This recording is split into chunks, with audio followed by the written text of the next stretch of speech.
இன்று மாற்றத்தின் நாள். மாற்றம் உண்டு.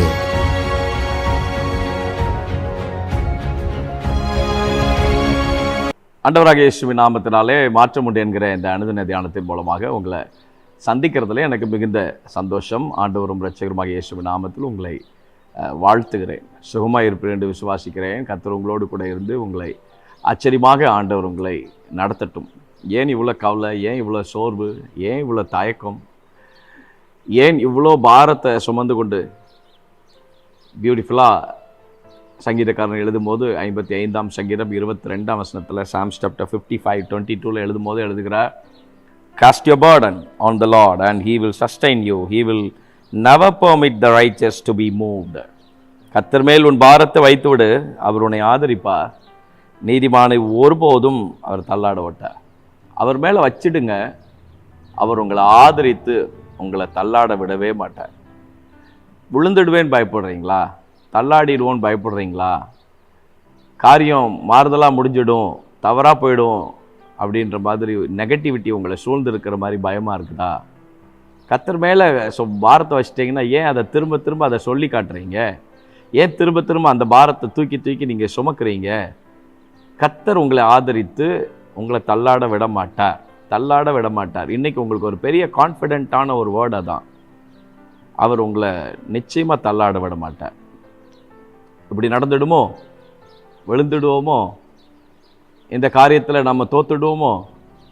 இந்த காரியத்தில் நமக்கு அகைன்ஸ்டாக எழும்பினவங்க ஜெயிச்சு நமக்கு விரோதமாக அவங்க மிகப்பெரிய வெற்றியை பெற்றுட்டு நம்மளை ரொம்ப ஏளனப்படுத்திடுவாங்களோ? நம்முடைய தலை அவங்க கண்ணுக்கு முன்னாடி குனிஞ்சு போயிடுமோ? ஏன் இந்த மாதிரியான ஒரு எண்ணங்கள் உங்களுக்குள்ள? பயப்படாதீங்க. வேடிக்கையாய் ஒரு சம்பவத்தை சொல்வார்கள். ஒரு வயதான ஒரு அம்மா தன்னுடைய தலையின் மேலே விறகுகளை எல்லாம் சுமந்து கொண்டு இந்த பாரத்தோடு நடந்து போனார்களாம். அதை அந்த வழியாய் வாகனத்தில் வந்து ஒருவர் பார்த்து, அம்மா நீங்கள் ஏன் இந்த பாரத்தை சுமந்துட்டு போகிறீங்க? இந்த வாகனத்தில் ஏறிக்கொள்ளுங்கள் என்று சொல்லி அவருடைய வாகனத்தில் பின்பதாய் ஏற்றி கொண்டார்களாம். அவர் வாகனத்தை பயணித்து கொண்டே இருக்கும்போது இந்த பின்பதாக இருக்கிற அந்த கண்ணாடியின் வழியாக பார்த்தால் அந்த அம்மா அந்த வாகனத்தின் மேலேயும் ஏறி அந்த பாரத்தை தன்னுடைய தலையிலே சுமந்தார்களாம். இறங்கி வந்து சொன்னாராம், அம்மா இந்த பாரத்தை நீ ஏற்றி சுமக்கிறாய் என்று தானே நான் உனக்கு ஆதரவு கொடுத்தேன், உன்னை ஆதரித்து உன்னை மேலே ஏற்றினேன். நீங்கள் மேலே ஏறியும் இந்த பாரத்தை உங்கள் தலையிலே சுமந்துட்டு இருக்கிறீங்களேம்மா, அதுக்கு என்னம்மா அர்த்தம் இருக்குது? கீழே இறக்கி வைமா, பாரத்தை கீழே இறக்கி வை. அந்த பாரத்தை சுமக்கிறதுக்கு தான் அந்த வாகனம் இருக்கே, அது சுமந்துட்டு போகுமா, நீ நல்ல சுகமாக ஏறி வாமா சொன்னாங்களாம். நம்முடைய பாரத்தை கர்த்தர் மேலே வச்சிடுங்க. கர்த்தர்கிட்ட சொல்லிட்டீங்கன்னா திரும்ப திரும்ப அதையே சொல்லி காட்டாதீங்க, திரும்ப திரும்ப அதையே நினச்சி புலம்பாதீங்க, திரும்ப திரும்ப அதையே நினச்சி ஒரி பண்ணிக்கிட்டே இருக்காதீங்க. ஒரு காரியம் முடிஞ்சிருச்சு, ஒரு காரியம் ஏதோ ஒரு காரியம் நெகட்டிவாக நடந்துருச்சு, அதனால எல்லாமே நெகட்டிவாக இருக்குன்னு பயப்படாதீங்க. கர்த்தர் மேலே உங்கள் பாரத்தை வச்சுட்டு மூவ் பண்ணி போயிட்டே இருங்க. தேவன் மிக அருமையாக ஜெயமாக பியூட்டிஃபுல்லாக கர்த்தர் நடத்துவார். அவர் உங்களை ஆதரித்து உங்களை தள்ளாட விட மாட்டார். இந்த வேர்டு பரிசுத்த ஆவியானவர் இன்றைக்கு மிக ஆழமாக உங்கள் இருதயங்களில் பதிய வைக்க விரும்புகிறார். கர்த்தர் உங்களை தள்ளாட விட மாட்டார். நீங்கள் இருக்கிற ஸ்தானத்திலேருந்து உங்களை நிலைக்குலைய கர்த்தர் விடவே மாட்டார். நீங்கள் நிலை குலைந்து போக மாட்டீங்க. நீங்கள் நிலை குலைந்து போக மாட்டீங்க. நீங்கள் நிலை குலைந்து போக மாட்டீங்க. You will rise and stand up right. நீங்கள் எழுந்து நிற்பீர்கள். அதனால் நீங்கள் நிலை குலைந்து போக மாட்டீர்கள்.